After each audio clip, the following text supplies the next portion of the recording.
House Sergeant-at-Arms inalerto na para sa proteksyon ni Ramil Madriaga sa sandaling dumalo sa susunod na impeachment proceedings. Idetalye mo ang balitang yan, RH12. Milky Riganan. Manang Milky.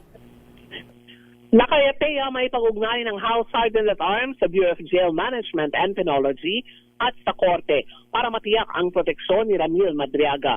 Si Madriaga ay ipipresenta na sa susunod na impeachment proceedings sa April 14 at gusto ni Justice Committee Chair Jervil Duistro na masiguro ang kaligtasan nito. Si Madriaga ay isa sa mga dating aide ni Vice President Sara Duterte at nakatakdang tumistigo laban sa Vice Presidente tungkol sa umano'y questionabling intel at confidential funds. Bukod dito ang alegasyon ni Madriaga na ang kandidatura umano ni VP Sara ay pinondohan ng droga at mga nasa likod ng pogo.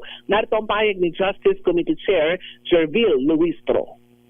In line with our order to issue the subpoena ad testificandum to Ramil Madriaga, as well as subpoena to second with regards to his original affidavit, we have directed the Office of the Sergeant-at-Arms of the House of Representatives, as well as the Office of the Legislative Security, likewise of the House of Representatives, to coordinate with the BJMP and the Court to make sure that all measures in line with his protective custody will be observed when he attends the hearing this coming April 14, 2026. Una rito kasama sa pinagsubpina ng komite ang sinumpaan nitong affidavit na may petsang November 29, 2025. Ako si Milky Riganan nagulat para sa DZRH, una sa Pilipinas, una sa Pilipino.